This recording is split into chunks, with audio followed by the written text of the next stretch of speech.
Assalamualaikum warahmatullahi wabarakatuh.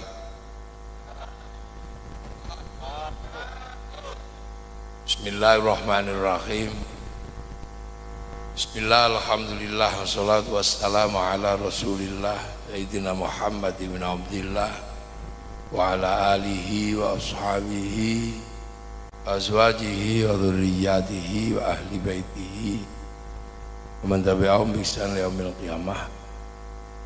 Para alim, para ulama, para kiai yang hadir seluruhnya yang saya hormati, Bapak Kiai Mursyidin, pengasuh pondok pesantren Mambaul Ulum, dan seluruh kiai yang hadir yang kita cintai, Ketua Jamiah Nahdlatul Ulama cabang Kota Waringin Lama Barat, Habib Mo,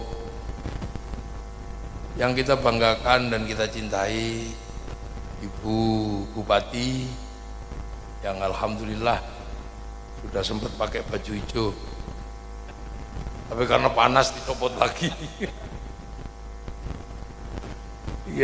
Pak Sekda, jajaran Forkompimda yang saya hormati, Bapak Ketua DPRD yang saya hormati, Ibu Wakil Ketua DPRD, seluruh camat yang hadir yang saya hormati, dan pada penyelenggara acara Abdesi, yang ikut demo itu enggak? Iya, berangkat desa. Kadon rano sangune.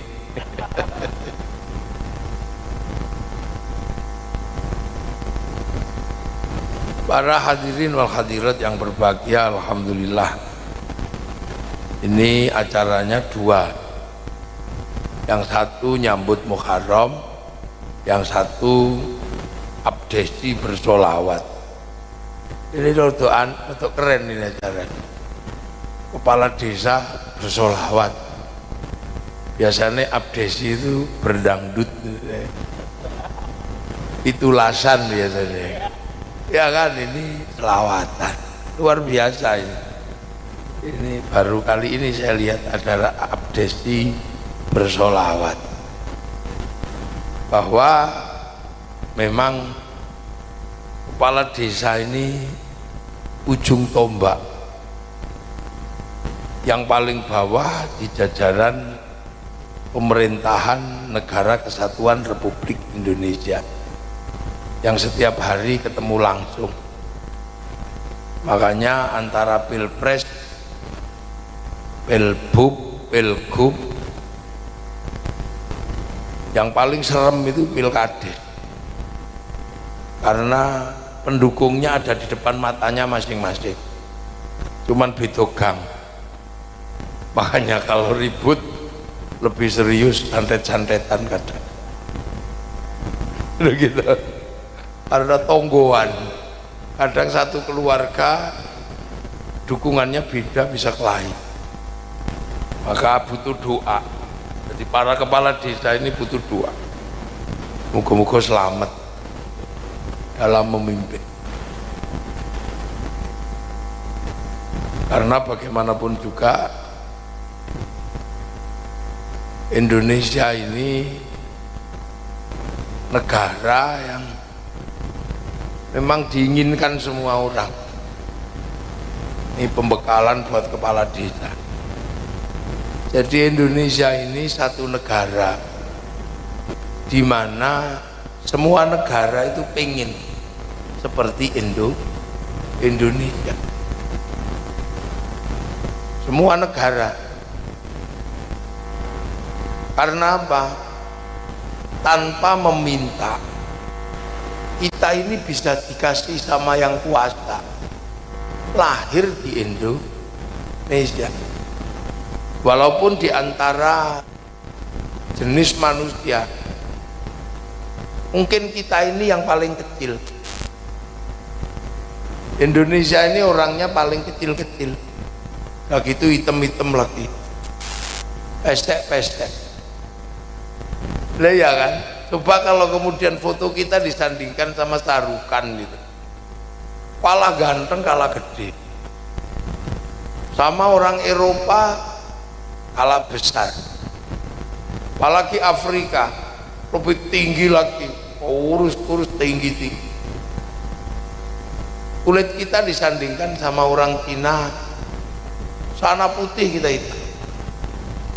Akan tetapi sebenarnya bentuk ini, jadi bentuk kita ini adalah menyesuaikan dengan tempat yang diberi oleh Allah Subhanahu wa ta'ala. Kenapa orang Eropa itu tinggi besar, kulitnya putih, tinggi, gede dan gendut? Karena Allah menempatkan orang seperti itu di Eropa, negeri yang punya tantangan yang luar biasa setiap tahunnya. Apa tantangan orang Eropa? Tantangan musim dingin. Jadi Eropa itu dalam setiap tahun itu 4 bulan mengalami musim dingin. Sampean jangan bayangkan musim dingin itu enak kayak bediding gitu. Musim dingin itu bisa -70, yang mendekati kutub di daerah Yakut, itu ujung dari Siberia, sebelahnya Soviet, itu -70. Musim panasnya -40 derajat. Sampai bisa bayangkan hidup seperti itu tuh rasanya kayak apa? Mlebu kulkas dhewe mati kademen. Ini ada daerah -70, musim panasnya -40.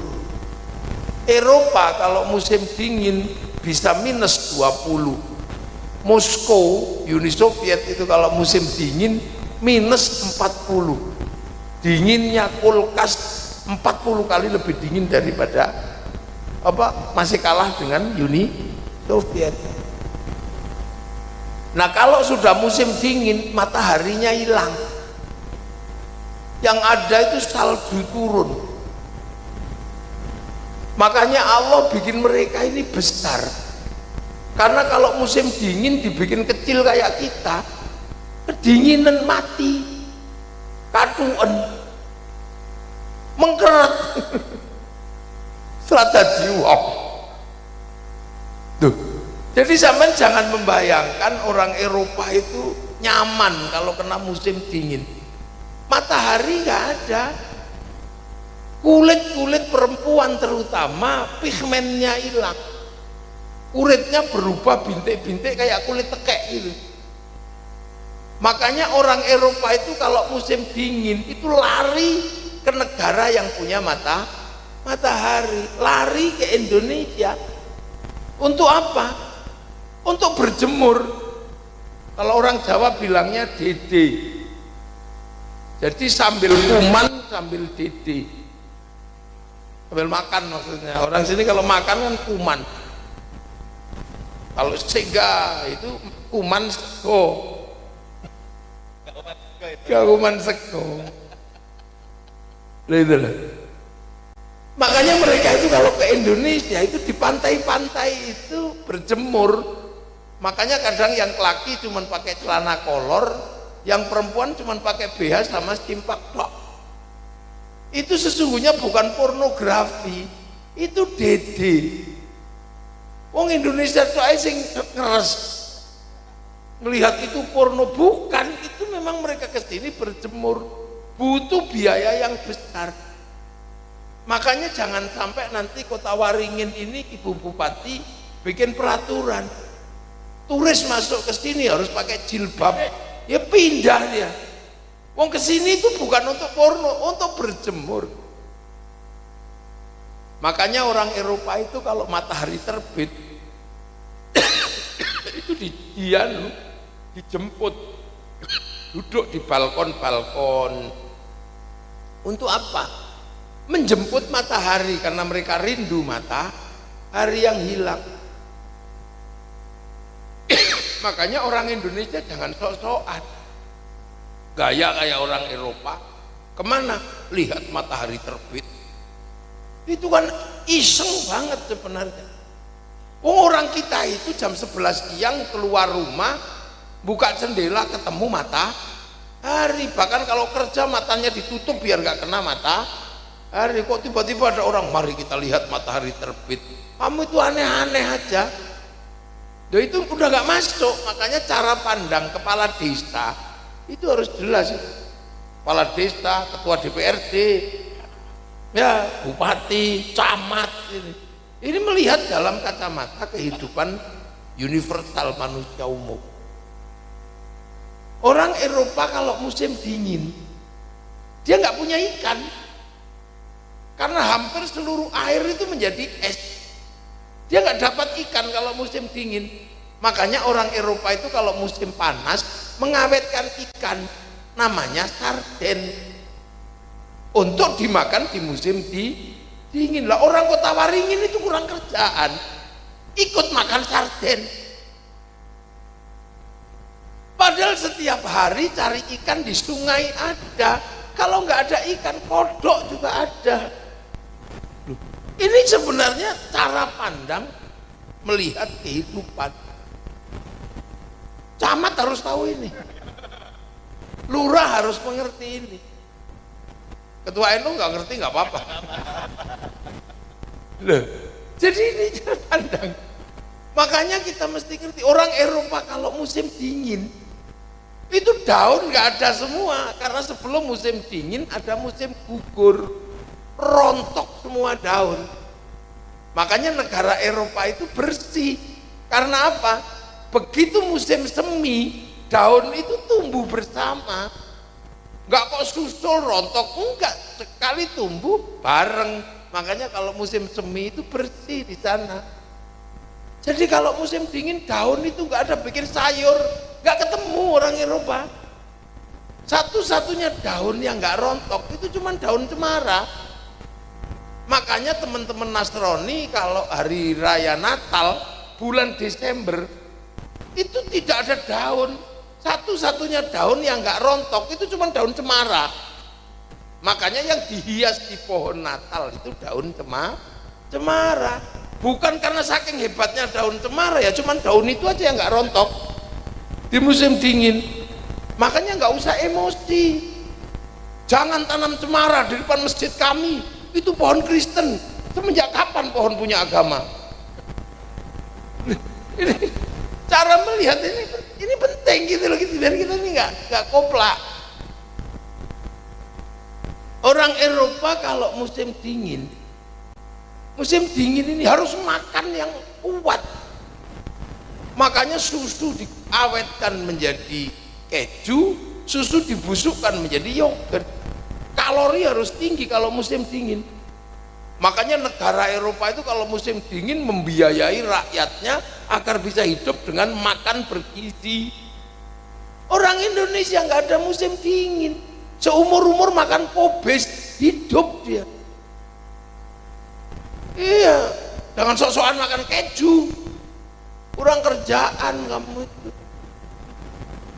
Iya, ini orang kita mesti kita pahami bentar pelan-pelan gitu ya.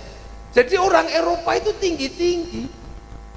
Makanya kalau olahraga tinju, Indonesia nggak usah membayangkan menjadi juara tinju, karena orang Indonesia kecil-kecil gini. Tinju sama orang Amerika sekali dipukul lepas itu kepalanya.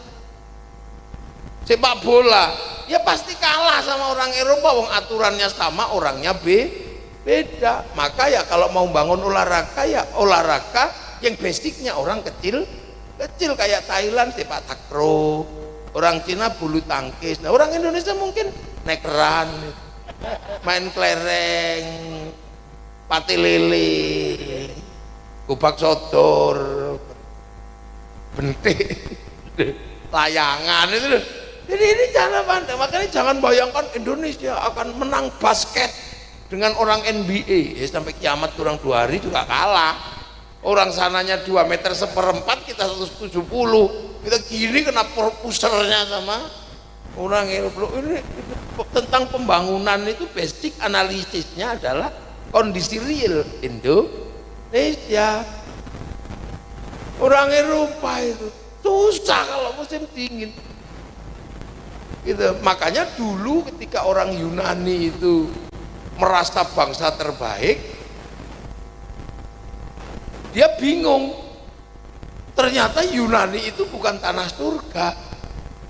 Sebab ternyata tanah surga itu cirinya 4. Dalam pandangan Plato, kawasan itu disebut Atlantis, itu tanah surga. Matahari nggak pernah hilang, hawa tidak pernah panas, tidak pernah dingin, air selalu mengalir, daun tidak pernah rontok.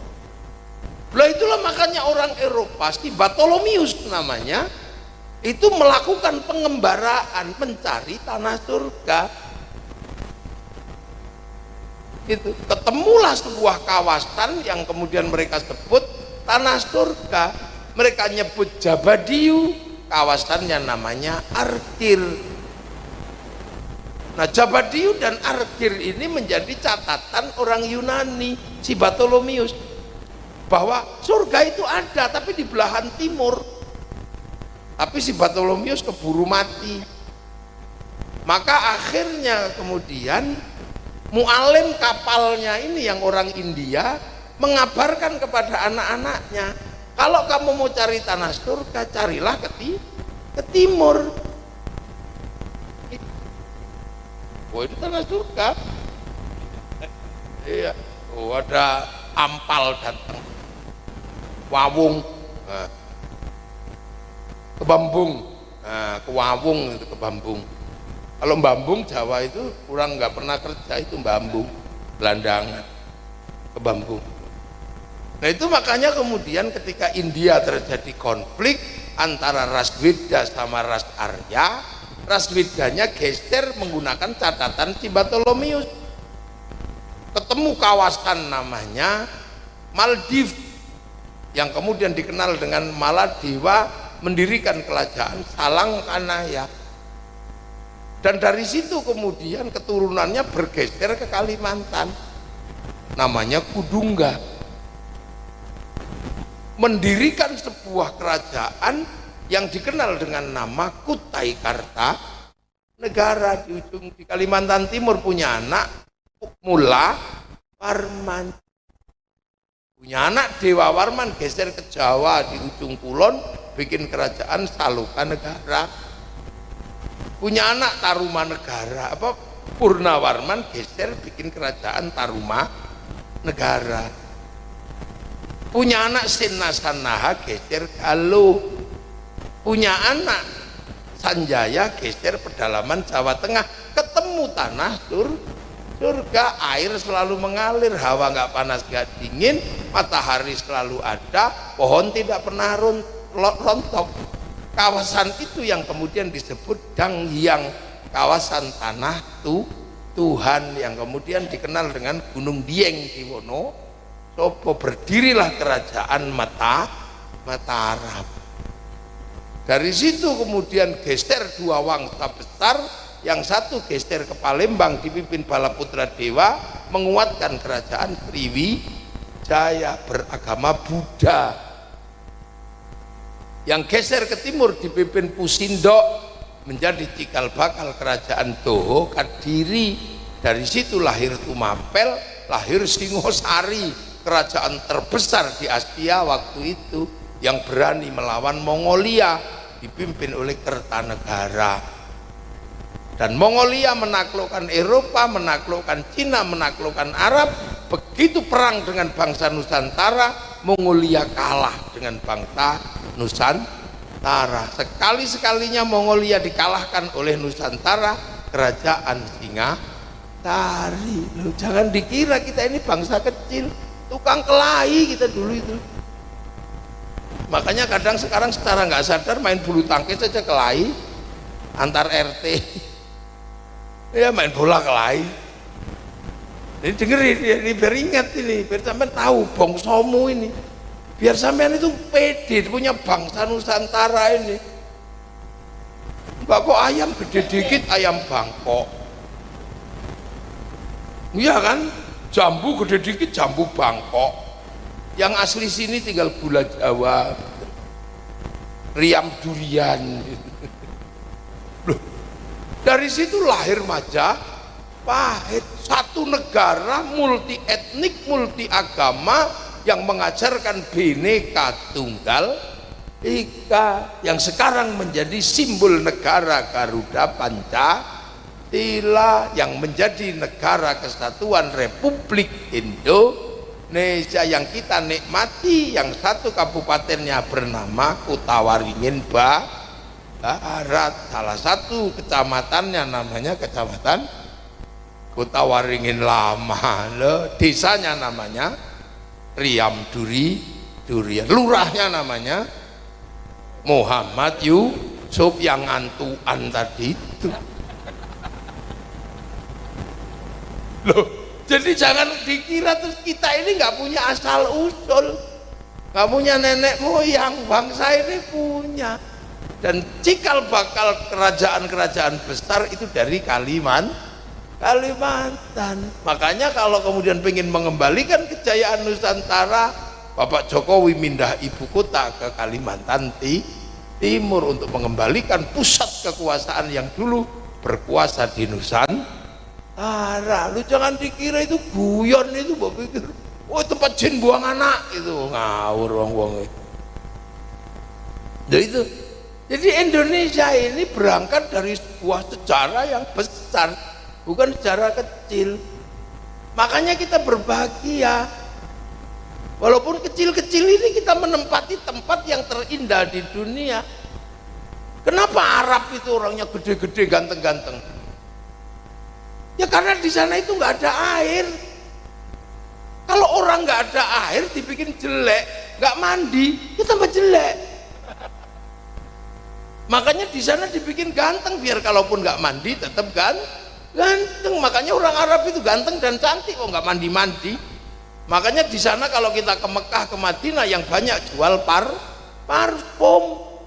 Jadi semprot itu aja, kok nggak mandi. Oh iya. Oh itu penting kamu pahami. Makanya orangnya ya galak-galak, wong jarang mandi, nggak pernah dingin, dikit-dikit emosi. Oh gitu. Karena apa? Panas. Orang kalau di daerah panas gitu ya emosian. Kan gitu. Cina, kenapa kemudian orangnya tembem-tembem gitu, sipit-sipit gitu coba? Karena Cina itu juga nggak enak hidupnya. Kalau musim dingin, saljunya turun, mataharinya keluar. Jadi kena matahari, salju yang putih itu bikin silau. Maka lama-lama matanya kerip-kerip begini. Ya. Nah, hawa yang kadang yang setengah panas, setengah dingin, ngaco gitu di Cina, membuat orang Cina itu gampang beranak. Iya, dilempari katok aja beranak itu. Iya, makanya penduduk terbesar di dunia itu Cina, 2 miliar orang. Makanya walaupun sekarang Cina ini negara terkaya, dia sekarang kesulitan menyediakan makanan. 1 juta ton gandum setiap hari itu udah nggak terpenuhi di Cina. Jangan dikira gandum makanannya Cina itu gandum, kebutuhan perharinya itu 1 juta ton itu di Cina. Sementara Cina itu dataran yang bisa dia tanami hanya 20%. Nggak mungkin 20% menopang kehidupan 2 miliar orang. Setengah kilo per hari, artinya ada 1 juta ton gandum per hari. 1 juta ton gandum dicemplung keneng riam durian, kelelep sampean udah. Itu per hari. Makanya kemarin ada perang di Ukraina juga nggak cukup untuk merebut gandum di sana, karena cuma 150 juta ton. 150 ton, 1,5 ton itu paling berapa bulan itu. Loh, negara-negara ini sedang sibuk cari makan sekarang. Makanya Cina itu kalau makan nggak bisa kayak kita. Gandumnya dibikin mie, pakai sumpit, mangkoknya kecil biar awet. Lah kalau kayak orang riam durian makanya dicawuk gini, nah yo habis itu. Makanya andalannya orang Cina itu bukan kambing tapi babi. Karena kalau kambing pentilnya 2, anaknya 1, nggak cukup dimakan di sana. Mending babi, pentilnya 16, anaknya 30, dan gak ada yang mati. Dan babinya sekarang usia 60 hari sudah dimakan. Ayamnya usia 20 hari sudah dimakan. Loh, itu karena apa? Pengen kasih makan warganya. Orang sini enak ini sambil duduk-duduk terus taeknya digelintir, kasih pancing, dapat patin. Betapa nikmatnya orang Indonesia. Duh, jangan kamu kira negara-negara ini. Makanya walaupun Cina sekarang negara dengan menguasai sistem digital dan ekonomi dunia, tapi dia nggak bisa mencukupi makanan. Karena uang bisa dicetak, obligasi bisa dicetak, uang digital bisa didownload, tapi makanan tidak bisa didownload. Makanan harus tetap ditanam. Loh, ayo kita buka cakrawala berpikir kita biar kita nggak mudah menjadi orang apa pintu tadi itu, oplak itu. Loh, Cina itu kuat secara ekonomi karena hampir sistem digital dia kuasai. Karena ketika coding ditentukan di dalam dunia internasional dengan algoritma tertentu, dia daftarkan hurufnya untuk berada dalam coding dan algoritma dunia. Karena bahasa mereka punya huruf, sehingga dia bisa lawan Amazon pakai Alibaba, dia bisa lawan Facebook pakai QQren, dia bisa lawan WhatsApp pakai WeChat. Lu itu duit semua. Sampean setiap hari pakai WhatsApp itu seluruh dunia. Mark Zuckerberg pemilik WhatsApp sama Facebook setiap bulan menerima 200 triliun. Bayar, kamu pikir kurang bayar? Bayar semua. Mereka punya 200 triliun setiap bulan. Sumbangan dari orang riam durian yang kadang marah-marah sama istrinya aja gitu, marah sama suaminya gitu, cuman kirim kabar tok itu nyumbang. Loh, negara sekarang yang diambang krisis itu India sudah mendekati 1,5 miliar orang. Kebutuhan makanan di India beras mati itu 1 orang 2 kilo karena puluhane wong India itu sak kepel. Jadi kalau mereka kuman kalau mereka makan itu dipukul sak bal kasti gitu loh, gitu. Kebutuhan perharinya 2 kilo. 1,5 miliar orang kebutuhannya 3 juta ton beras mati setiap hari. Udah nggak terpenuhi, sebentar lagi nya didaur ulang itu orang sana. Itu negara. Makanya mereka juga udah pusing mengembangkan makanan apa aja mau dimakan, sampai impor porang, impor apa dari Indonesia. Afrika kenapa orangnya hitam coba? Ya karena orang Afrika harus hitam, Allah yang ngatur. Karena singa ditaruh di Afrika, sehingga orang hitam itu kalau dikejar singa tengkurap udah nggak kelihatan. Malah kalau dibikin putih mau lari kemana coba? Iya, kalau putih kayak Bu Bupati itu lari kemana coba kalau dikejar singa? Kalau hitam kayak kita sih lumayan sih, kayak Rokim itu. Uireng kayak Rokim itu yo wanter itu. Dan orang Afrika kalau mau nanam makanan bermasalah. Nanam jagung, habis orang Afrika kalau nanam jagung dimakan betet. Betetnya itu gedenya sak mentok gitu. Namanya makhau. Yang kadang di Indonesia dijual dengan harga 200 juta. Makhau itu betet kalau di sana. Nanam ubi, habis dimakan celeng. Wong celengnya jumlahnya masih triliunan. Nanam padi, habis dimakan emprit. Sampai empritnya dijual ke Indonesia harga 30 juta, namanya black truth. Nanam pisang, habis itu dimakan munyuk.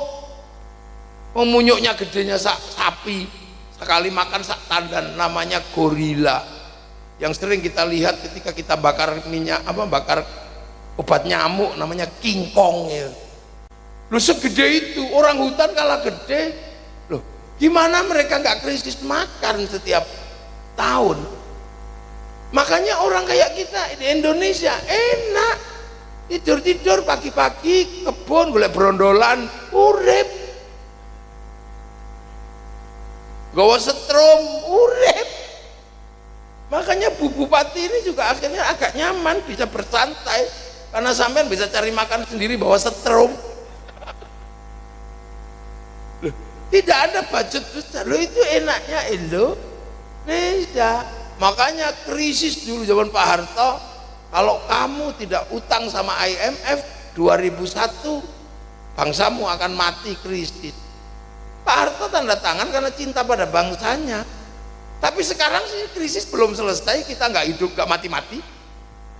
Ini bangsanya yang kuat karena nggak mati-mati atau alat ukurnya yang salah? Loh, kan ini ketua-ketua partai harus paham itu. Nah, untuk mengantisipasi krisis pangan dunia inilah makanya Pak Prabowo mencanangkan MBG. Cuman karena belum biasa akhirnya ada korupsinya, tangkaplah ketua MBG. Karena nggak biasa ngurus pangan. Iya, pangan kan diurus itu biasanya kan dari makanan baru jadi uang. Makanya korupsinya susah lah. Ini salahnya dari uang dulu baru jadi makanan, sementara uang itu luas. Bisa disaid, oh iya bisa. Ketua MBG-nya diciduk sama Pak Prabowo. Ya udah bener itu. Jati sampean yang MBG. Makanya biar nggak takut ganti Mas Balil ganteng. MBG, Mas Balil ganteng. Saya tahu lagu dari anak saya, ketawa saya itu. Nah, itu usaha itu karena dunia sedang berada dalam krisis pangan, makanya hutan kadang dibuka. Di Kalteng misalnya ada kan kawasan yang tadinya gundul disulap jadi sawah. Dunia tidak sedang baik-baik saja urusan makanan. Kenapa kita nggak kerasa itu? Ya karena makanan kita ini banyak, pola kita ini banyak. Orang Arab itu yang tersedia cuman gandum. Berbicara buah, orang Arab cuman ada kurma, delima sama zaitun. Sampai sini ada duren, ada duwet, ada cipluan. Makanya di sini nih beraneka macam makanan, ada porang, ada jagung. Jangankan makanan, ya hantunya aja paling banyak di Indonesia. Orang sana paling mengenal jin, syaitan, orang Eropa ghost, orang Cina zombie. Kalau di sini kamu hitung berapa itu? Ada genderuwo, wewe gombel, pocong, kuyang, suster ngesot, mak lampir, gerandong, tuyul. Banyak turunan nasabnya ke jin apa ke seton itu. Nah, itulah. Jadi para hadirin ini sebenarnya kita sedang berbicara tentang, jadi bangsa kita ini sebenarnya dalam kondisi bangsa yang indah. Matahari nggak perlu kita. Orang Eropa itu beli panas itu berapa dia harus keluarkan? Kalau musim dingin pakai pemanas, mungkin musim panas pakai pendingin. Itu butuh listrik yang gedenya luar biasa. Nah, sumber listrik itu energi terbesar itu minyak. Minyak ada di Timur Tengah. Makanya orang Eropa itu perangnya di Timur Tengah karena untuk merebut minyak.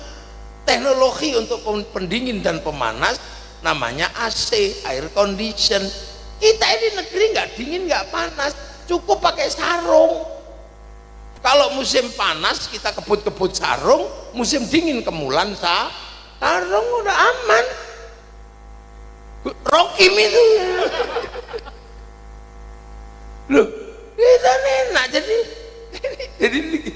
jam segini masih ketawa ngeke. Malaysia nggak berani, rakyatnya jam segini udah harus masuk rumah, nggak boleh bikin pengajian. Karena apa? Karena mereka kalau nggak kerja, negaranya capek kasih makan. Orang sini suruh kerja tidur. Kenapa? Karena ada brondolan sawit, bawa setrum ke sungai, dapat ikan patin, tadi tak makan kecil-kecil enak. Iya, apalagi yang kemudian pakai cerok. Betapa kita jam segini kita masih ketawa-ketawa. Orang Eropa jam segini udah mikir besok makan apa. Duh.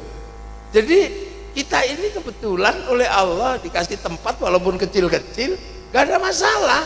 Kita ditempatkan di belahan buminya yang paling baik, namanya Indonesia. Berbahagialah jadi orang Indonesia. Maka jangan suka mengumpat jadi orang Indonesia. Kayak netizen aja, dikit-dikit komplain, dikit-dikit komplain. Nah, negeri yang seperti ini lahirlah budaya dan lahirlah agama-agama besar yang kemudian menata kehidupan. Ada agama Hindu, ada agama Buddha, ada agama di dalam hutan-hutan Dayak ini namanya Kaharingan. Di Jawa ada Kejawen, ada Kasundan. Itu semua bagian dari beradaptasi dengan alam. Dan itu dinamika yang kemudian dikenal akhirnya disempurnakan dalam kesepakatan bersama. Hiduplah berbeda suku, beda bangsa, beda agama, tapi harus bersatu dalam Bhinneka Tunggal Ika. Itu sebelum kesepakatan Moskow, sebelum kesepakatan Amerika, tahun 1400-1300 kita sudah punya kitab Sutasoma yang mengatur hidup bersama walaupun berbeda tetap satu jua. Jadi bangsa ini mau diajak ngomong apa aja bisa. Berbicara kekuasaan, kita sudah punya pengalaman negara. Makanya kalau sekarang mayoritas Muslim di Indonesia, orang Islam pun juga harus paham bagaimana dulu Islam ketemu dengan budaya Nusantara. Maka biar paham, dibikinlah peringatan, memperingati menyambut 1 Muharram sebagai peringatan atas hijrahnya Nabi. Lah kalau hijrahnya Nabi sih dari Mekah ke Madinah, semua orang juga tahu. Akan tetapi bagaimana dari Madinah bisa sampai ke Kalimantan Tengah, ke Kota Waringin Barat. Itu kira-kira tahun berapa? Wong Nabi itu 571 baru lahir, 610 menjadi Nabi. Di sana masih jahiliyah. Ada orang mabuk, kelahi, anak perempuan dibunuh, Tuhannya aneh-aneh, ada patung, ada apa. Itu tahun segitu masih barbar, masih suku-suku yang tidak bisa diatur, menangnya sendiri, gak bisa disatukan. Itu tahun 600. Sementara Kutai Kartanegara di sini berdiri tahun 300. Jadi 300 tahun sebelum Nabi lahir, bangsa ini sudah punya negara. Gitu. Jadi kita bukan jahiliyah. Tahun 350 Jawa Barat sudah berdiri kerajaan Salokanegara. Nabi belum lahir di Jawa sudah berdiri kerajaan Kalingga, ratunya Sima. Ketika Nabi lahir di sana, Jawa punya kerajaan Mataram, bangun Borobudur segede itu. Arab belum bisa bangun apa-apa, batunya nggak bisa dibikin bangun. Terbesar ya bangunannya ya Ka'bah itu. Mesir sudah bisa bangun Borobudur. Amerika di Peru sudah berdiri Machu Picchu. Jadi di Cina 2000 tahun sebelum Masehi sudah berdiri tembok Cina itu. Jadi dunia ketika Nabi itu jadi Nabi, dunia ini sudah berkembang pesat. Jadi jangan dikira semua bangsa ketika Nabi lahir itu sama-sama jahiliyah. Enggak, yang jahiliyah ya orang Arab itu aja. Makanya dikasih Nabi. Sini sudah beradab, sudah bangun bangsa, bangun negara.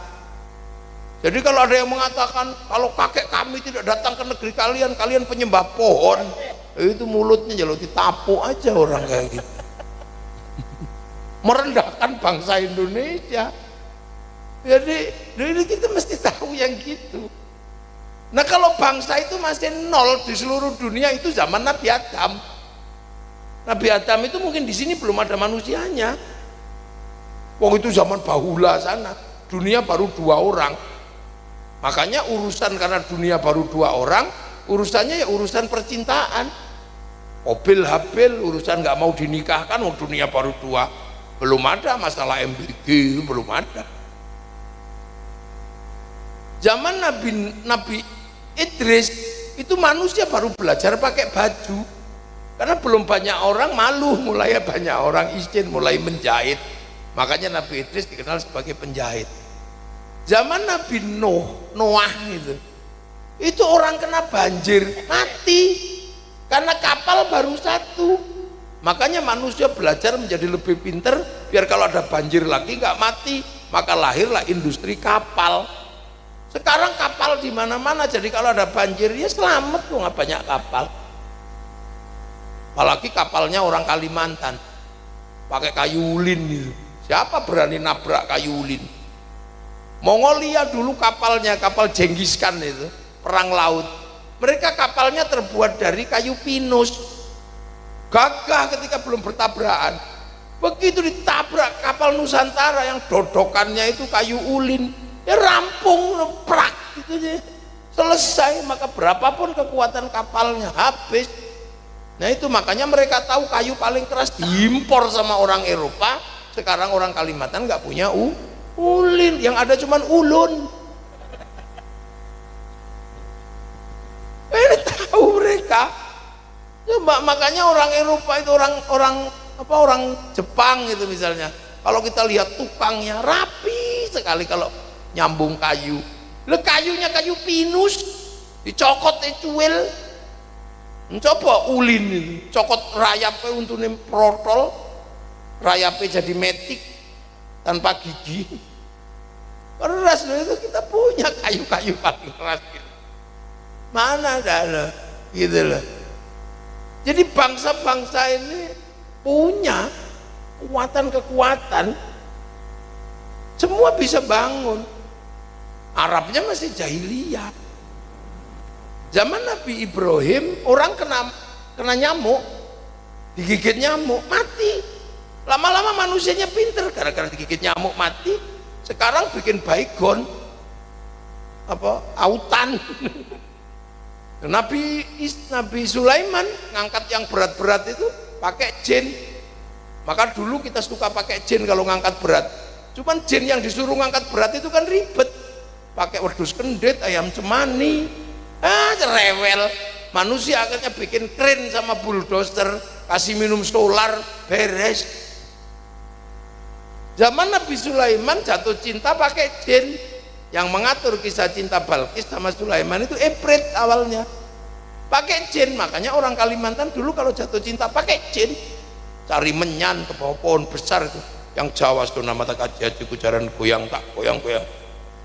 Tapi jin cinta itu kan ribet, pakai kembang kantil, pakai kembang kenongo. Daripada pusing ngurus jin cinta, mending beli Pajero. Langsung I love you. Cinta tumbuh bersama Pajero Spot. Apalagi kalau punyanya Bu Bupati. Wah itu langsung cintanya sampai ke ubun-ubun itu. Bawa Land Cruiser soalnya. Manusia berubah. Makanya jangan heran. Coba kita hitungin. Manusia berubah. Bahkan Tuhan kalau nggak serius tinggal sama manusia. Jadi di dunia ini Gusti Allah yang expired, wis akeh. Banyak sekali Tuhan yang sudah nggak diakui sama manusia. Tuhan Zeus itu di Yunani itu dulu agama Yunani itu punya Tuhan namanya Zeus. Zeus punya istri namanya Hera, punya anak Hercules. Itu menjadi agama terbesar, bahkan menaklukkan dunia zaman Alexander Agung. Tuhannya itu, Tuhan itu sekarang udah nggak berguna, nggak ada lagi penyembah Zeus kecuali Zeus model baru untuk ngeslot itu. Loh ya. Loh baru ya kan? Loh ya kan? Coba anak-anak sekarang kan Tuhannya Zeus untuk ngeslotit. Makanya banyak sekali anak Kalimantan ke rumah minta didoakan biar sembuh dari slot. Ra, Tuhannya orang Mesir yang kalau mati punya piramid segede itu. Tuhan itu sudah expired. Ya kan? Zoroaster, agama Zoroaster itu Majusi. Tuhan Ahriman, Ahura Mazda, Tuhan terang sama Tuhan gelap. Ahriman Tuhan terang, Ahura Mazda Tuhan gelap. Tuhan dua ini suka kelahi. Kalau Tuhan terang kalah terjadi gerhana. Itu wujudnya apa? Api. Nah orang Parsi itu dulu di Iran sana penyembahnya. Tapi kemudian orang Parsi masuk Islam, rajanya namanya Rustum. Nah Tuhan orang Persia ditaruh di bangunan tinggi namanya Manaro. Maka begitu masuk Islam Tuhannya nggak kepake. Itu dibuang Tuhannya, Manaronya taruh depan masjid. Maka sampai ke sini namanya menara itu tempat singgasana Tuhannya orang Majusi. Menara. Loh, ini sudah mulai expired semua Tuhan, apalagi Nyi Roro Kidul itu expired itu sebentar lagi. Loh ya kan? Malaikat aja ada yang sekarang mulai agak gak punya kerjaan. Malaikat yang nungguin bayi keluar itu ditungguin hari Jumat, hari Selasa udah nggak ada bayinya, udah disesar. Makanya anak sekarang itu kalau ditungani angel Pak Ketua, karena ranti weton anone angkatan. Coba kita ya sederhana aja kita mikirnya, di dunia ini cepet lah. Ilmu sakti mulai nggak kepake. Saya dulu kalau bulan Suro Muharram itu banyak yang datang minta ilmu yang tempiling mati gitu. Banyak tuh, saya biasa praktek pakai batu buak pecah. Ini udah 2 tahun nggak ada yang minta sih. Apa saya udah nggak sakti kata saya kan? Tak tanya kok kalian nggak ada yang minta lagi banser. Biasanya banser butuh yang begitu. Wah ndak yai, ilmu begitu bikin kere katanya. Lo kok bikin kere? Nah sekarang nempiling orang itu 60 juta katanya. Mate lah, ini dunia berubah, jangan dikira. Oh kapan gitu. Kalau sampean nggak cerdas melihat di dunia ini kacau. Iya, 30 tahun lah usia kita ini kan, usia ini 50-an ya Pak Ketua ya, 56, 50 ya usia kita lah. Dalam waktu 50 tahun yang hilang udah berapa? Dulu kita paling seneng dengerin radio Brahma Kumbara kan, Mantili bilang awas kakang gitu, sahur sepuh. Sekarang tahu-tahu radionya hilang. Mana ada radio loh? Belum 30 tahun radio udah hilang. Televisi hilang. Mana sekarang orang nonton TV kecuali orang yang nggak punya TV. Maksudnya belum pernah punya TV terus loh. TV hilang. Dulu kita ini kalau pengen lihat Afrika, kita ini mesti nunggu flora dan fauna. Ditunggu seharian keluarnya Harmoko. Murdiono gitu. Gitu. Capek sekali kita loh. Ini belum 30 tahun tahu-tahu TV itu hilang. Gak ada. Kemana TV? Karena lihat sekarang kalau mau lihat sesuatu tinggal bawa HP aja. Tinggal ngetik semuanya ada di sini. Kucing Afrika keluar. Kalau mau iseng bokong India keluar di sini. Ini dunia loh, iya kan ini pelakunya di belakang saya semua. Rocky ini dunianya berubah, coba cepet semua loh.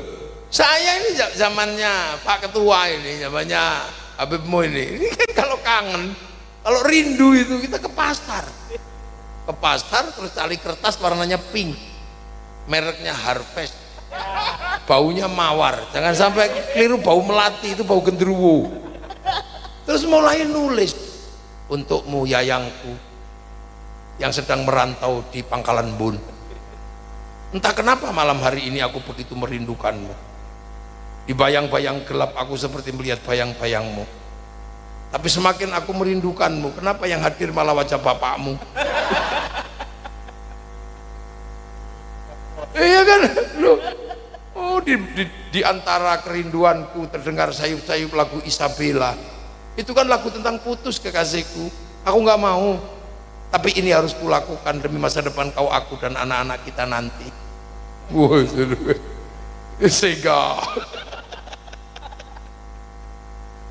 Kepergianku masih tersisa bau tubuhmu di ujung hidungku.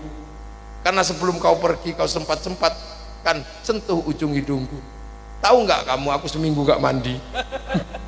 Ujung hidungku tak indiplas, nggak wudhu. Aku takut baumu hilang dari itu. Aku tahu malam hari ini kau pun merindukanku, karena kata rembulan kau dan aku sedang duduk di bawah sinarnya yang tamak. Dariku yang mencintaimu, Muhammad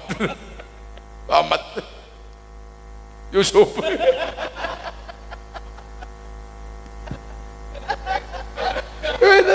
Di situ terakhir sama kan terakhirnya, cendrawasih burung irian, terima kasih dan cukup sekian.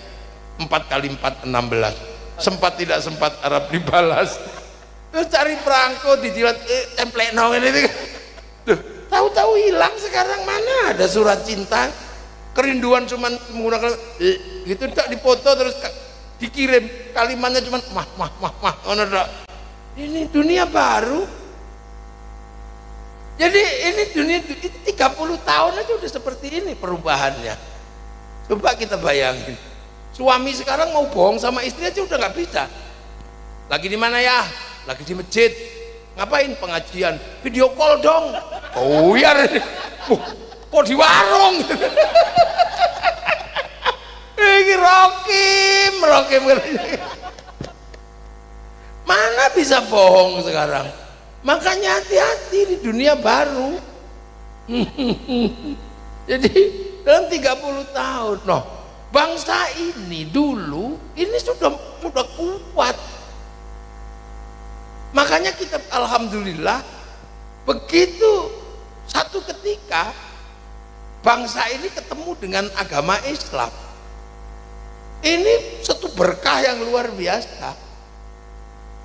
Jadi kedatangan Islam ke sini itu berkah. Karena apa? Islam itu bisa memahami bangsa yang demikian rumit seperti ini, bisa dipahami. Bisa dipahami. Jadi bisa mengerti. Karena Islam punya pengalaman hidup dengan suku yang berbeda, agama yang berbeda, bangsa yang berbeda di zaman Rasul. Kapan? Ketika Rasul pindah ke Madinah. Waktu di Mekah monoton, ketemu dengan keluarganya yang ngeyel-ngeyel, Abu Jahal, Abu Lahab itu. Tapi begitu pindah hijrah ke Madinah, ini ketemu suku yang berbeda, ketemu agama Yahudi, ketemu agama Nasrani, ketemu Khazraj, Aus yang di sana, Banu Qunaiqah, Banu Nadir, Banu Quraidah. Ini ketemu di kenapa? Karena Madinah itu ujung dari jalur sutra, jalur perdagangan internasional. Salah satu ujungnya itu ada di Madinah. Ketemu orang Yahudi, kaum muslimin ditipu setiap hari sama orang Yahudi. Sampai lapor sama Rasul, ya Rasul, waduh di Madinah ini ya Rasul, kita belum pernah ketemu. Orangnya bagus kalau ngomong, tapi sampai kita lupa bahwa yang dijual itu palsu semua. Ditipu kita katanya. Nah alah, kalau yang suka nipu di pasar itu cirinya pasti ini orangnya itu tua tapi rambutnya hitam, giginya masih utuh, gak punya jenggot. Iya ya Rasul, orangnya begitu. Nah itu orang Yahudi. Lo kok begitu ya Rasul? Iya, orang Yahudi itu paling suka nyemir rambut, memperbaiki gigi sama nyukur jenggot. Karena orang Yahudi itu umatnya Nabi Musa. Nah Nabi Musa dulu waktu mau dicabut nyawanya sama malaikat Israel ditempeling sama Nabi Musa. Malaikat Israel lapor kepada, ya Allah, itu siapa mau tak cabut nyawanya kok aku ditempiling katanya. Wah itu Musa, kamu jangan main-main sama orang itu. Aku aja pernah dikomplain kok, kata Allah.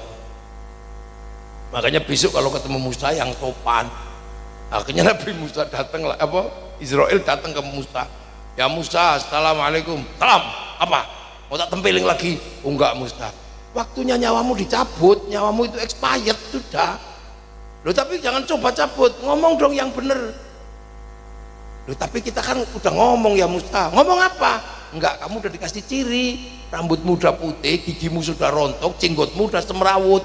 Oh gitu ya, ya udah cabutlah katanya. Ya, akhirnya Nabi Musa dicabut. Karena rambutnya sudah putih itu tanda, gigi rontok itu tanda, jenggot semrawut itu tanda.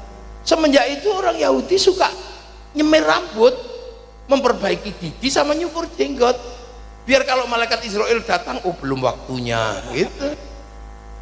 Semenjak itulah orang Yahudi punya kebiasaan itu. Sampai di zaman Rasul orang Yahudi punya kebiasaan itu. Maka biar nggak sama orang Yahudi, Rasul memerintahkan kamu jangan nyemir rambut hitam, kamu jangan memperbaiki gigi, kamu jangan nyukur jenggot. Nah itulah penyebabnya, makanya lihyah itu urusan jenggot untuk menyelisihi orang Yahudi. Termasuk waktu di Madinah ketemu pedagang Romawi, komoditas orang Romawi yang paling bagus itu jubah. Cuman orang Romawi itu lebih gede dari orang Arab, makanya kalau orang Arab beli jubah Romawi kebesaran, sehingga ada orang yang bertugas membawa sisa kain yang tersisa di kaki itu dibawain, kayak orang kayak pengantin yang bajunya panjang itu.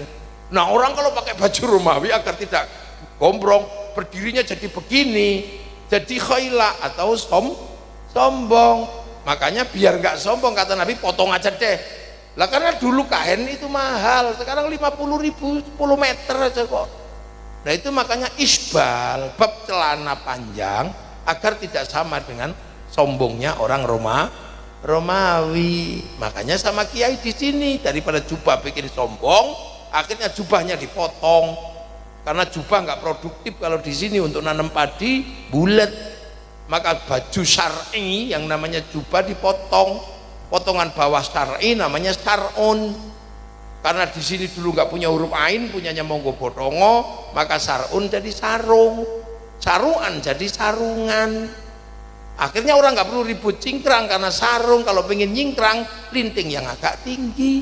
Kalau pengen turun plotrok, no, udah selesai. Fleksibel kita ini. Duh, ini kan cara. Nah, ketika Rasul ketemu dengan makhluk yang berbeda-beda seperti itu, dunia baru, Rasul mengajar yang Islam ya diajari ngaji, yang Yahudi ya biar aja dengan Yahudinya, yang Nasrani biar dengan Nasraninya.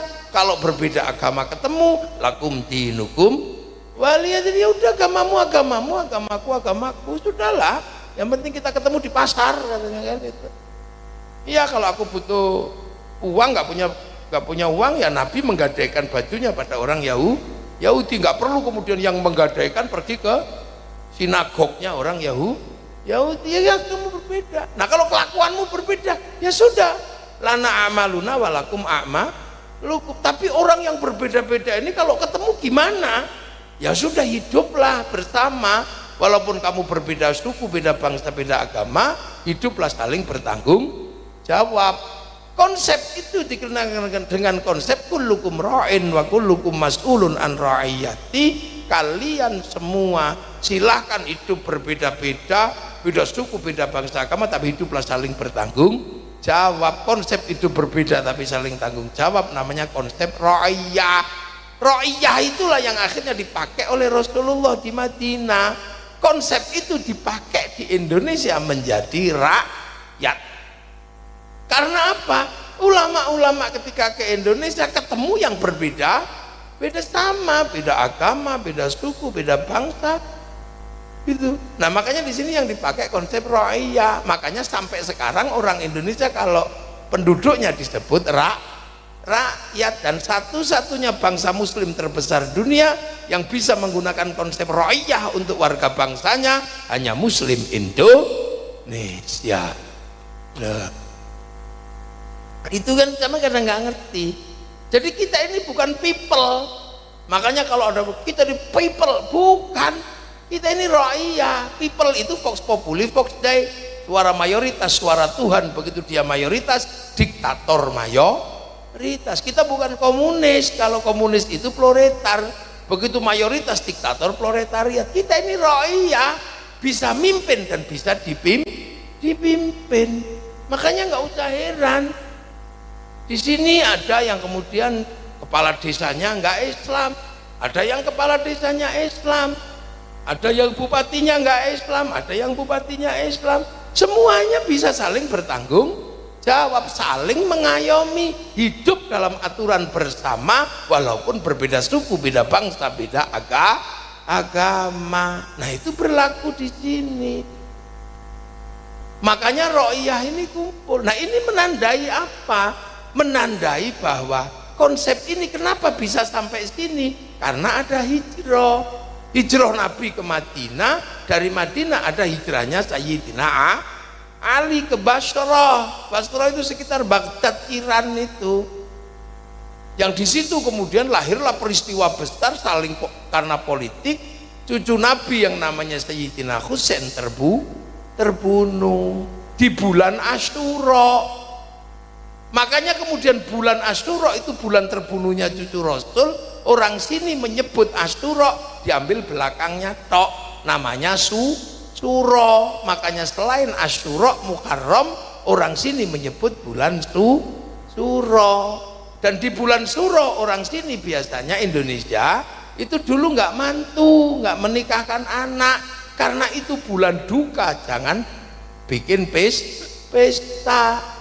Tapi waktu di Jawa Belanda ingin merusak citra orang Jawa yang tidak bikin pesta di bulan Suro, dibikin cerita bahwa bulan Suro Nyi Roro Kidul mantu dalam sebuah serat Darmo Kandul Katuluco, itu carane londo.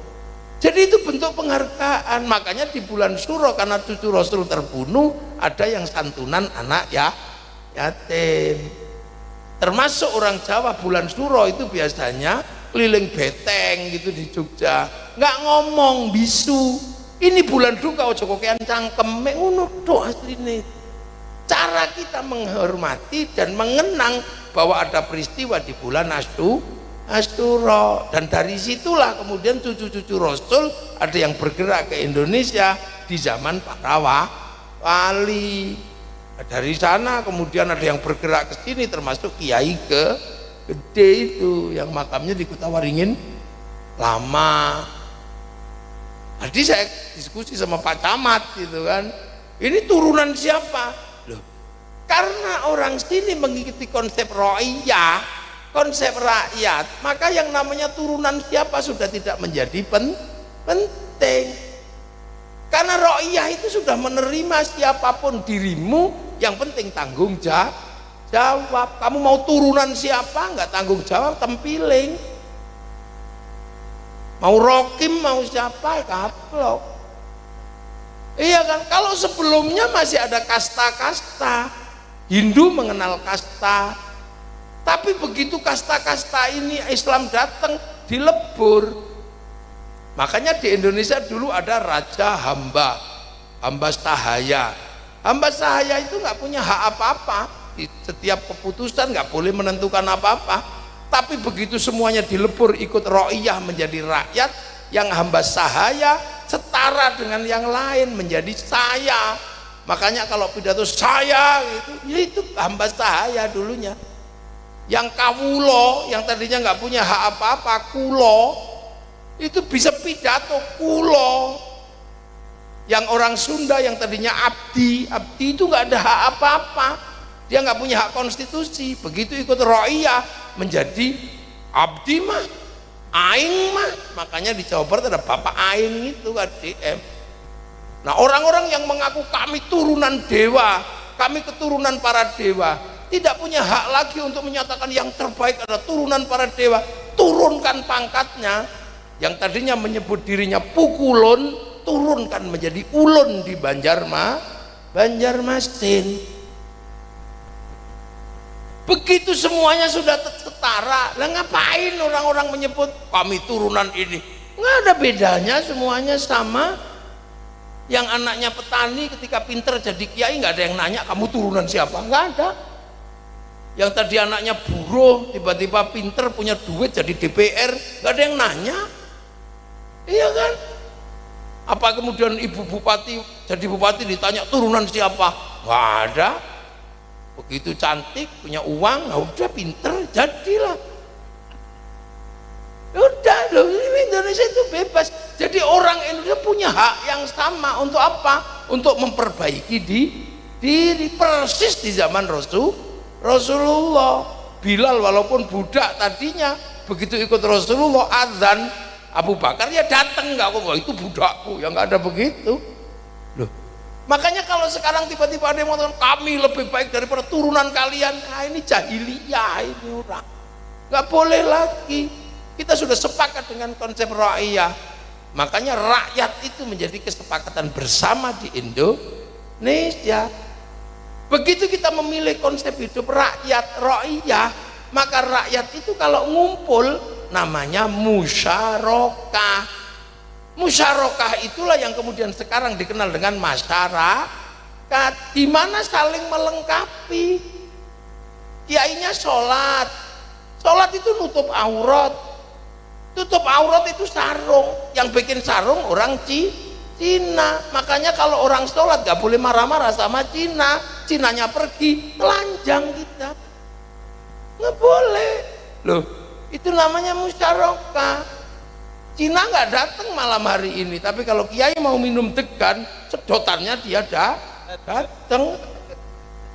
Duh, ini dunia, itu konsep hidup bersama. Ya kan, perusahaan-perusahaan multinasional yang nerima sawit mungkin juga bukan tetangga kita, tapi kalau kita nggak menerima mereka, sawit kita nggak ada yang beli. Loh, itu konsep musyarakah. Kita haji aja dibantu sama orang Yahudi. Kalau nggak ada Yahudi yang bikin pesawat, kita renang itu dari sungai itu. Nah, itu namanya musyarakah. Makanya kita punya konsep hidup masyarakat. Kalau mau membangun kesepakatan bersama, musyawarah, wasyawirhum fil amri, bermusyawarahlah dalam segala urusan. Kalau mau ikut musyawarah, nggak peduli kamu anak siapa, turunan siapa, sukumu apa, daftar aja sama panitia. Pengen jadi lurah, daftarlah kepada panitia. Pengen jadi camat, dekatlah dengan bupati. Ya kalau nggak dekat dengan bupati ya nggak mungkin dipilih jadi camat ya Bu Bupati ya. Iyalah, mana camat-camat itu pasti dekat dengan Bu Bupati. Kalau sekali nggak dekat dengan Bu Bupati ya dipindah. Jadi sodot. Loh, begitu. Pengen jadi bupati daftar, pengen jadi gubernur daftar. Bebas, nggak ada lagi kamu turunan ini, nggak ada. Kita udah bebas seperti itu, sudah setara di hadapan Allah. Inna akramakum indallahi atqakum. Setelah daftar, cari teman sebanyak-banyaknya. Kalau nggak dapat, beli. Loh, iya kan? Cuman yang dibeli siapa? Namanya beda. Yang penting jangan money politik. Kalau money politik tangkap polisi. Kasihlah nama berbeda. Kalau diterima orang biasa sebutlah uang bensin. Kalau diterima masjid ya sumbangan. Kalau diterima kiai bisyarah. Udah kan aman. Ya bebas, nggak usah marah sampean kalau ini nggak adil. Ya karena kamu nggak punya duit jadi nggak adil. Ini mengingkari hati nurani ya karena kamu nggak punya uang. Nih sudah. Loh itu. Akhirnya karena yang nata ini para wali dulu, maka teritorinya disebut wilayah. Wilayah itulah yang akhirnya kita sebut NKRI, Negara Kesatuan Republik Indonesia. Arab satu bangsa pecah puluhan negara, Afrika satu bangsa pecah puluhan negara, Cina satu bangsa pecah puluhan negara, Eropa satu bangsa pecah puluhan negara. Kita puluhan suku bangsa agama mampu bersatu dalam satu negara kesatuan Republik Indonesia. Loh, makanya kita enak di sini. Itu enak. Makanya sudah kita hidup dengan cara Pancasila. Jangan lupa kalau kamu bertuhan, seriuslah dengan Tuhanmu. Yang Nasrani rajinlah ke gereja, yang Hindu rajinlah ke pura. Kalau ada Yahudi rajinlah ke sinagog. Itu kalau ada Islam rajinlah ke masjid, rajinlah ke langgar. Ketuhananmu harus kamu jaga. Setelah urusan Tuhanmu beres dengan dirimu, kamu tidak menipu Tuhan. Setelah itu uruslah manusia, karena manusia ini sumber pergerakan di seluruh dunia. Setelah Tuhan ini manusia. Ayo, pengajian ini kira-kira butuh bunga ini apa enggak? Apa gunanya bunga ini? Enggak ada gunanya bunga ini, buang aja. Tapi gara-gara manusia punya mata, pengen lihat yang indah, maka ada bunga. Bunga ada karena ada mata manusia. Jadi dunia mana? Kipas angin kenapa ada? Karena manusia keringetan. Coba kalau manusia nggak keringetan, nggak butuh kipas angin. Kenapa ada pabrik son? Karena manusia punya kuping. Manusia ini menggerakkan seluruhnya. Burung manusia bergerak. Dari yang laki-laki menuju perempuan baru bergerak. Itu menghadirkan apa? Naib, KUA, sound system. Lalu itu tenda, catering. Kalau yang punya duit, adalah keluar. Itu hanya menghantarkan burung mau ketemu. Bergerak semua dunia. Begitu burung sama sangkarnya ketemu, lahirlah apa? Pabrik susu ibu hamil, lahir BKI, Balai Kesehatan Ibu dan Anak, rumah sakit bersalin. Itu menyiapkan siapa? Menyiapkan manusia yang mau lahir.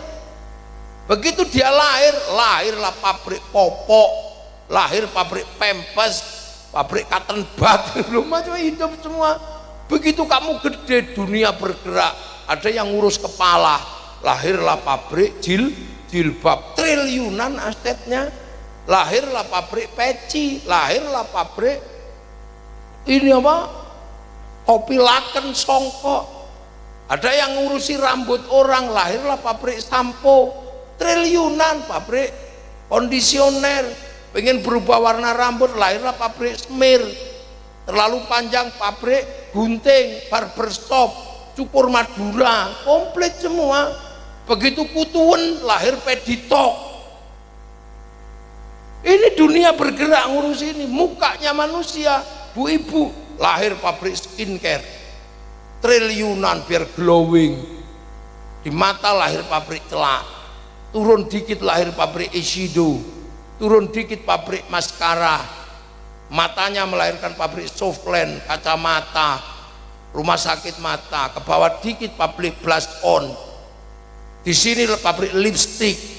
Ada yang tanya, kenapa Gus apal? Bojoku wedok. Lah tak belanjani, istri saya tak belanjani beli lipstick. Karena saya pengen dia cantik. Kalau rokim ya ada aja lah. Jangan, itu tidak sesuai sunnah. Lah medit ya pakai sunnah. Lah coba kita hitung, bibir ini lipstik. Prancis bisa hidup karena ngurus bibir manusia. Congor cok ilu iso ngidupi negara. Gigi manusia melahirkan pabrik odol, sikat gigi, tusuk gigi, monyong gigit behel. Loh, dokter gigi, listerin, jenggot cukuran, minyak firdaus, lengo katel, urip kabeh ning ngene. Dulu ini pabrik liontin, pabrik kalung, hasduk, serban, syal, urip semua, apalagi baju, dari baju luar, baju dalam, triliunan ini urusan manusia, bergerak semua. Tangan, ada cincin, ada gelang, ada kutek, ada jam tangan, 11 miliar punyanya Saroni. Wah ya coba, ini triliunan asetnya. Ini belum yang dipakai oleh Bu Bupati itu yang kuning-kuning itu. Wah mahal itu. Kalau saya kan nggak pakai apa-apa, digelangi ya ora patek cocok, wong ireng.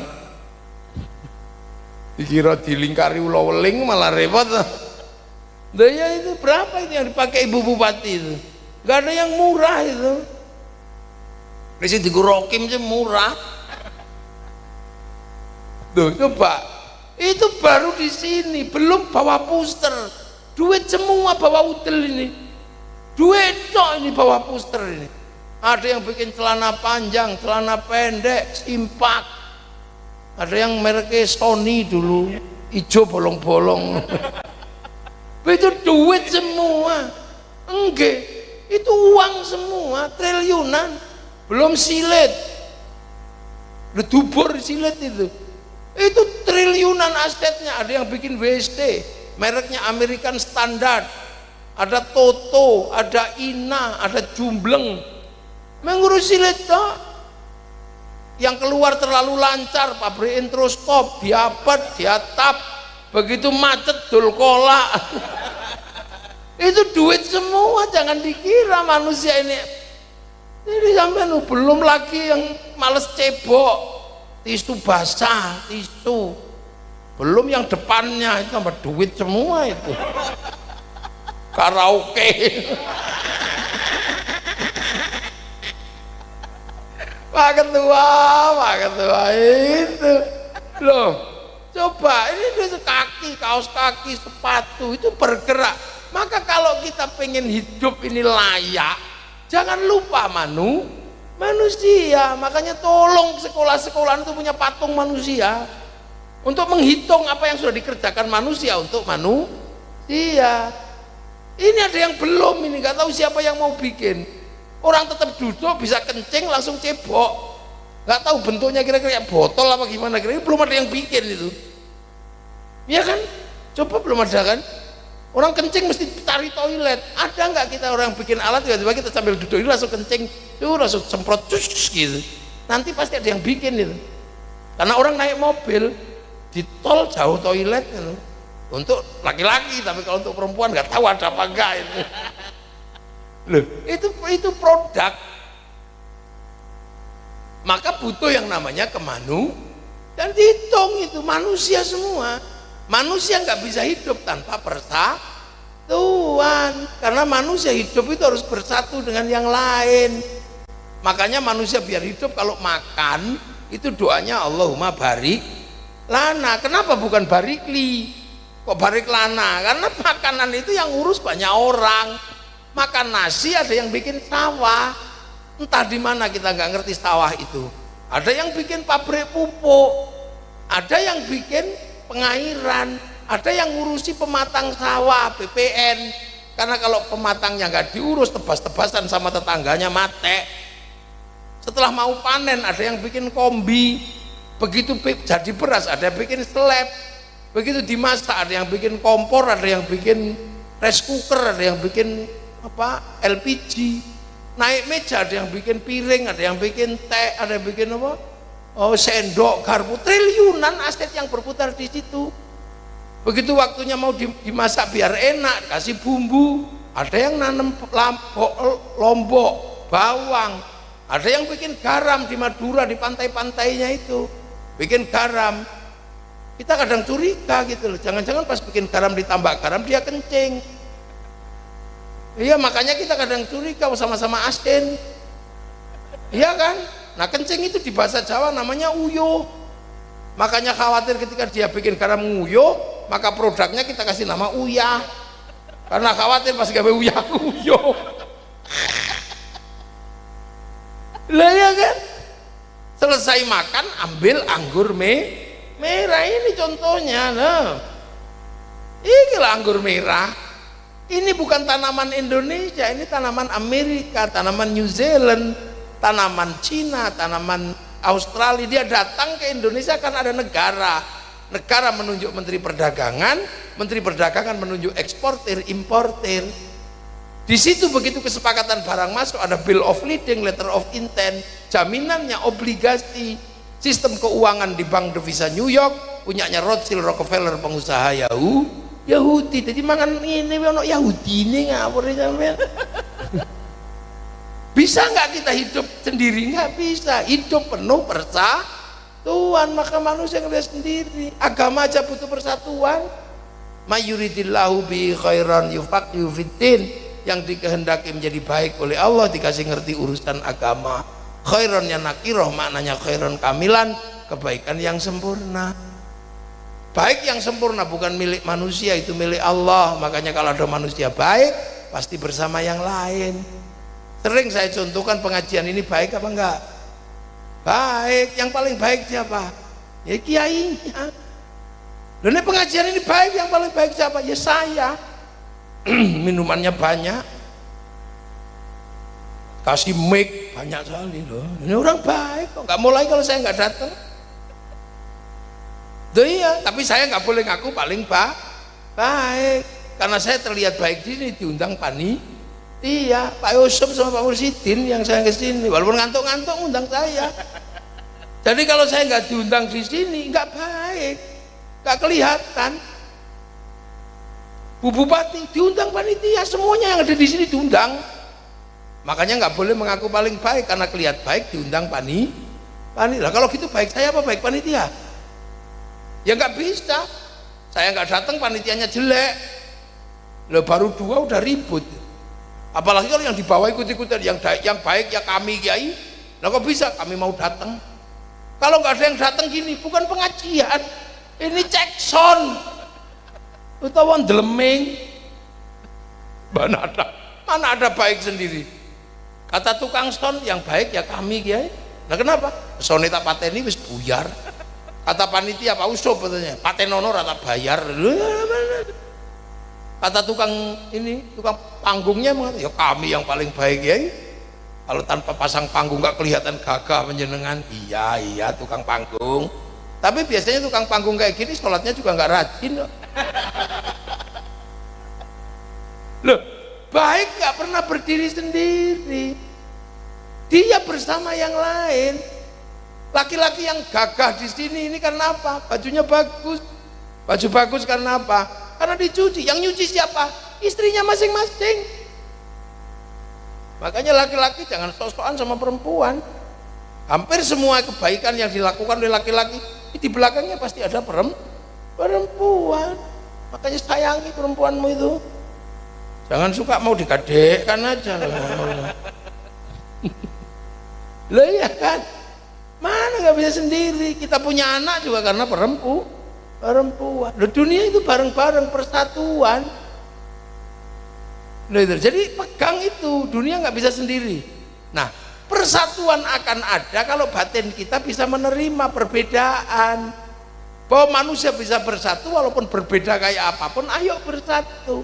Maka penopang utama persatuan adalah sikap berbeda-beda tapi saling tanggung jawab. Maka penopang persatuan adalah kerakyatan. Hiduplah berbeda-beda tapi saling tanggung jawab. Tapi untuk memahami perbedaan butuh hati yang jernih, hati yang penuh pancaran ketuhanan.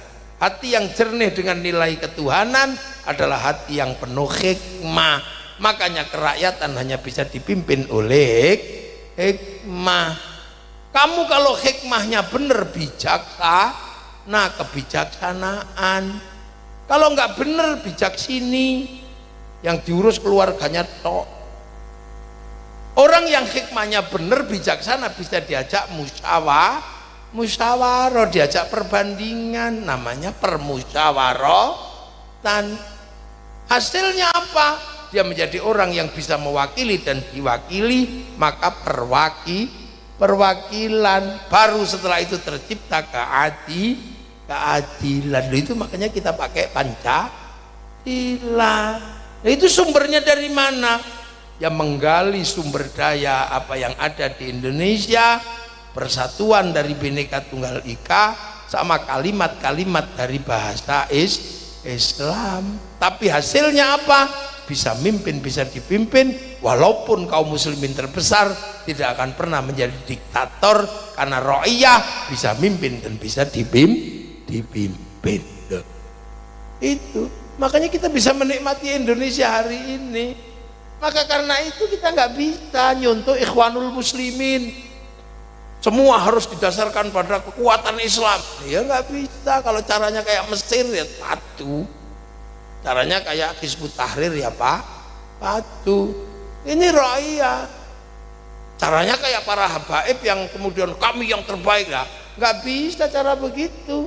70 kalian kalah dengan 1 kami, itu melanggar ketentuan rakyat atau rakyat. Itu Indonesia. Makanya tenang aja, kita ini hidup di Indonesia. Nah disitulah maka santri selalu mengatakan NKRI harga mati. Negara menjaga dengan cara negara, kiai dan santri menjaga dengan cara santri. Caranya seperti apa?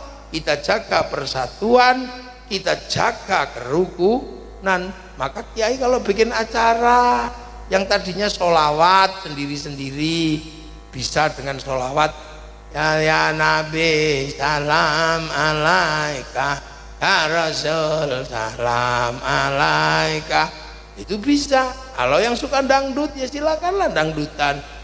Ya Rasulullah salamun alaika deng deng deng, ya Rafi asyani wa daraji.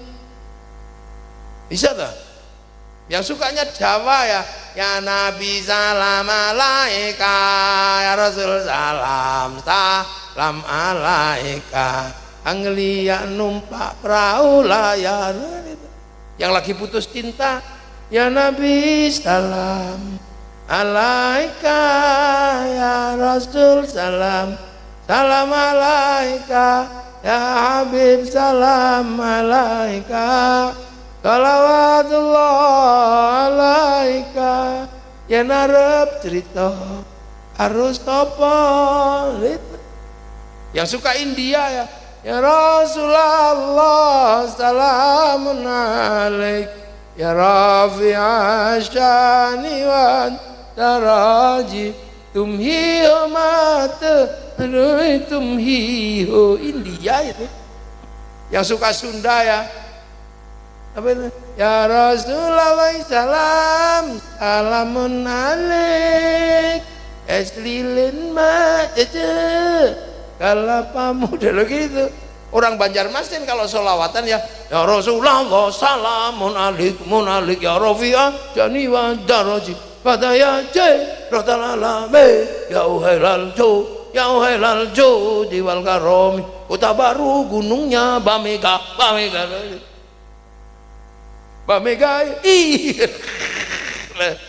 Tapi yang tadinya sholawat itu sendiri-sendiri dijadikan alat untuk apa? Membangun persatuan. Jadilah kemudian Kota Waringin Barat bersolawat, roda ekonomi berputar, kerukunan terjaga, jual bakso, jual apa, komplit ini.